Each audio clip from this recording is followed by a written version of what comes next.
Salam dostlar. Dostlar, bu mənim sizlə paylaşacağım 3-cü videodur. Deməli, birinci videoda mən sizə təqdim etmişəm muzlu işlə əlaqədar gəlir vergisini. İkinci videoda da təqdim etmişəm sahibkarlıq və qeyri-sahibkarlıq. Bu üçüncü isə əlavə dəyər vergisi. Bunların hər üçü bildiyimiz kimi peşəkar mühasibə sertifikatından düşən 10 ballıq məsələlərdir. Sizdən sadəcə bir ricam var ki, əgər videolarıma baxıb bəyənirsinizsə, bəyənmə düyməsini vurasınız. Bu mənim sizdən ricamdır. Yəni, vurmamaq düşür sizin öhdəliyinizə. Növbəti videoları çəkib çəkməməkdə mənim bu videoları sizin bəyənib bəyənməməyinizdən asılı olacaqdır. Deməli dostlar, mən bu hissəni niyə görə rəngləmişəm? Bu hissə əməliyyatlar hissədir. Digər hissə isə hesablama hissəsidir.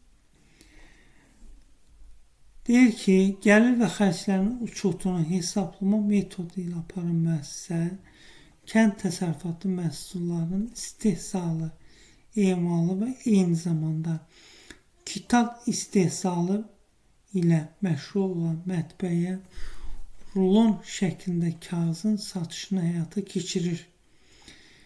Vergi ödəyicisi ƏDV-yə cəlb olunan əməliyyatlarla yanaşı ƏDV-dən azad olunan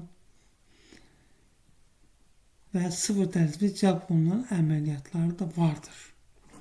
Cədvəldən də göstərildiyi kimi, ƏDV deyəndə biz tək 18% dərəcəli yox, 0 dərəcə və ƏDV-dən azad hissəni də bilir. 0 dərəcə bildiyimiz kimi xaricə olunan ixracla bağlıdır. Azad isə kənd təsərrüfatı məhsullarının istehsalı ilə bağlıdır. Kommunal xidmətlərin alışı istisna olmaqla deyir ki, istehsal edilmiş fındığın ölkə daxilində satışı üzrə əməliyyatlar 253 min manat olmuşdur. Əməliyyatlar üzrə hesabat ayında 95 min manat daxil olmuşdur. Deməli, 253 min yazdıq təqdim etməyə, 95 mində daxil olmaya yazdıq. Vergi məcəlləsi 164.1.18-ci maddə. Dostlar, qısa xatırlatma da eləmək istəyirəm. Sizə tövsiyə edirəm ki, vergi məcəlləsi kitabı həmişə biz peşəkar mühasibə sertifikatına hazırlaşan şəxslərin əlinin altında olmalıdır. Bunun üçün də sizə keçən videomda təqdim eləmişdim. Bir də təqdim etməyə özümə borc bilirəm. Dəyərli müəllimim Tural Abbasovun belə bir vergi məsələsinə aid kitabı var ki, çox sadə dildə, çox gözəl izahatı verilibdir. Yəni, bu kitabdan bəhrələnə bilərsiniz. Görək, 253 min rəngləyək.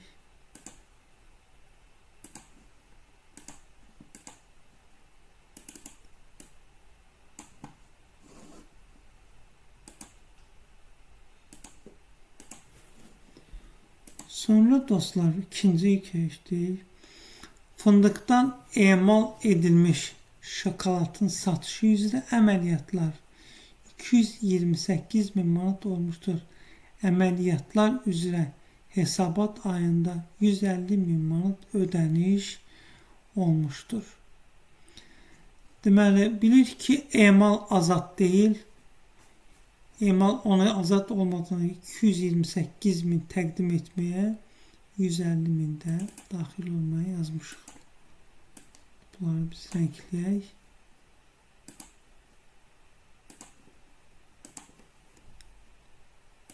İkinciyə də baxdıq.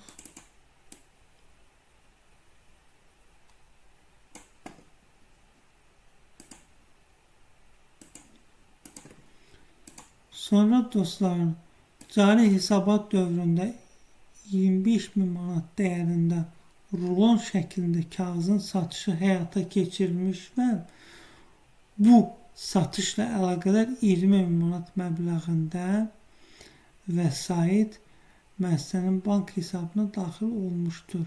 Rulon şəklində satış da azad olduğuna görə biz bunda azad olmaya 20.000, 25.000 yazmışıq.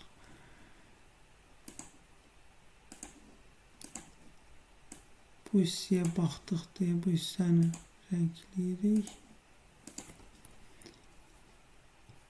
Sonra deyir ki, 4-cü, müəssisə hesabat dövründə iqamə faktura əsasında əldə etdiyi əsas məbləği bank hesabından qarşı tərəfin bank hesabına, ƏDV hissəsini isə qarşı tərəfin ƏDV depozit hesabına ödədiyi 30.000 manat dəyərində istehsal avadanlığı dövlət qurumuna əvəzsiz olaraq təqdim edilmişdir.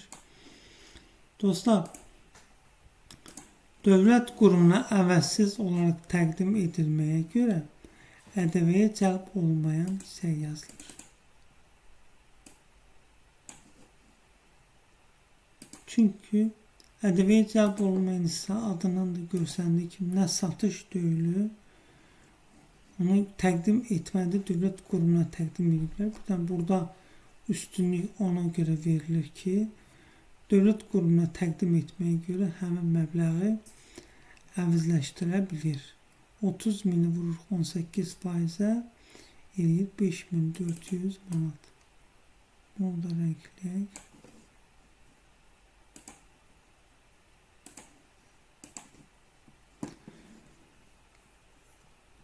Sonra 5-ci, müəssisə xarici ölkədə qeyri-rezidentin istehsal binasında avadanlıqların quraşdırılması işləri icra etmiş və hesabat dövründə bununla bağlı cari hesabına sifarişçi tərəfindən 18.000 manat xidmət haqqı köçürülmüşdür. Burada dostlar, deməli, ƏDV-yə cəlb olunur, təqdim olunan yerdə, bu isə xaricdə olduğuna görə 18.000 bu ƏDV-yə cəlb olunur. Baxın, vergi məsələsi 168.1.5-ci maddə. İnşallah bunu oxuyanda hər şey aydın olacaq. Ona görə də 18.000-i də buraya yazdıq.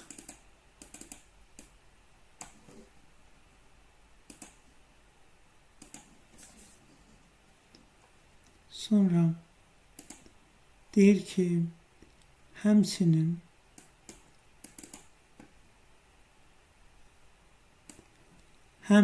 istehsal texnologiyaları üzrə qeyri-rezident mütəxəssis müəssisə tərəfindən təlimçi kimi dəvət etmiş və mütəxəssisə göstərilmiş xidmət üzrə ödəmə mənbəyində vergi tutulduqdan sonra 9.000 manat köçürmə edilmişdir.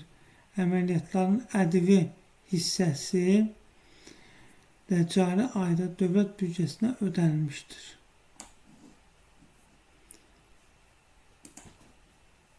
Burada dostlar, vergi məcəlləsinin 169-cu maddəsini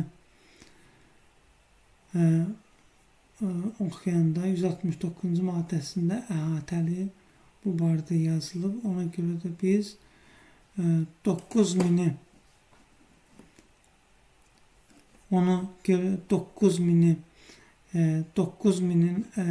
bölürük 0.9-a. Burada deyir ki, vergi tutulduqdan sonra, ona görə də 9.000-i bilirik ki, ödəmə mənbəyində 10%-dən cəlb olduğunu görə, deməli 10% bunun vergisi tutulduqdan sonra 9.000 manat qaldığı üçün 9.000-i bölürük 0.9 eləyir 10.000. Onu da 18.000-ə vururuq, 18%-ə vururuq, olur 1.800 manat.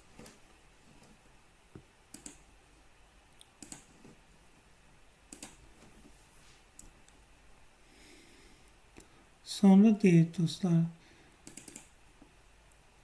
istehsal edilmiş fındığın 40 min manat değerinde olan hissəsi xarici ölkəyə ixrac edilmiştir.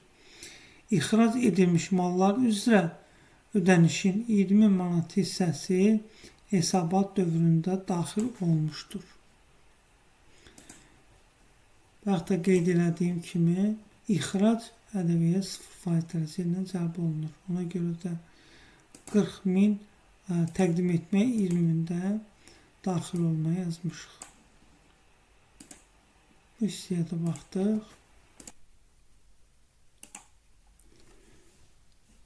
Sonra dostlar 8-ci deyir ki, müəssisə ümumi fəaliyyəti üzrə iqaimi faktura əsasında aldığı 25 min manat dəyərində kommunal xidmətlərin dəyəri əsas məbləği bank hesabına, qarşı tərəfin bank hesabına, ədviyyə hissəsi isə qarşı tərəfin ədviyyə depozit hesabına ödənilmişdir.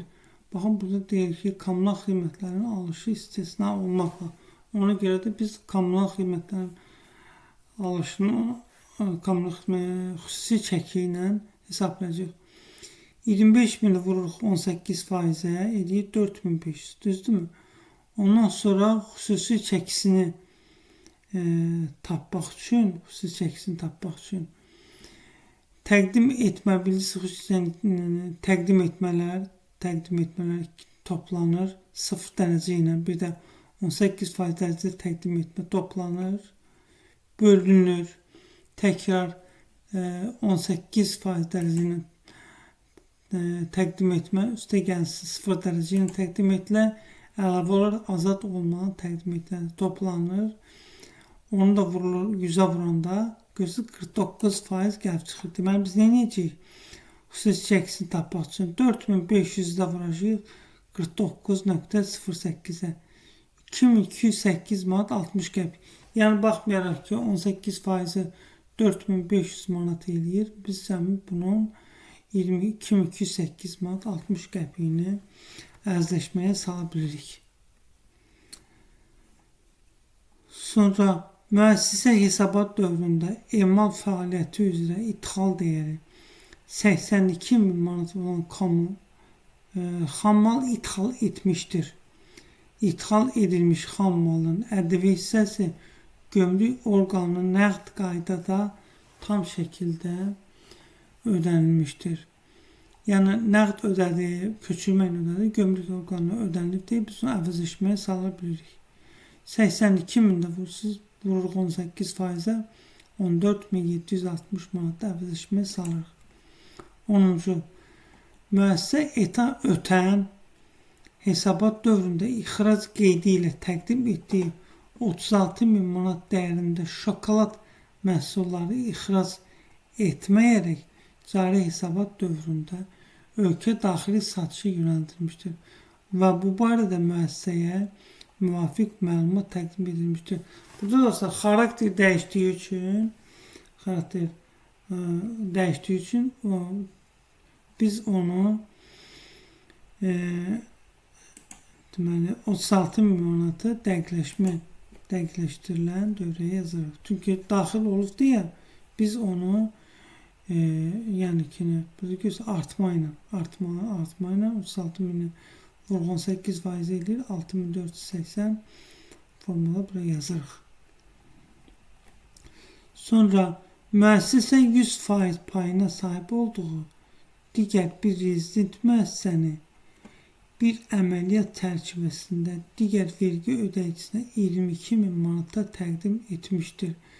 Təqdim edən və alan tərəf təqdim edilmədən sonra 8 gün ərzində bu barədə vergi orqanına yazılı məlumat vermişdir. Bu da dostlar 22 min manat ədəvi cəlb olunmayan hissəyə yazılır. 22 manatda yazıq bura.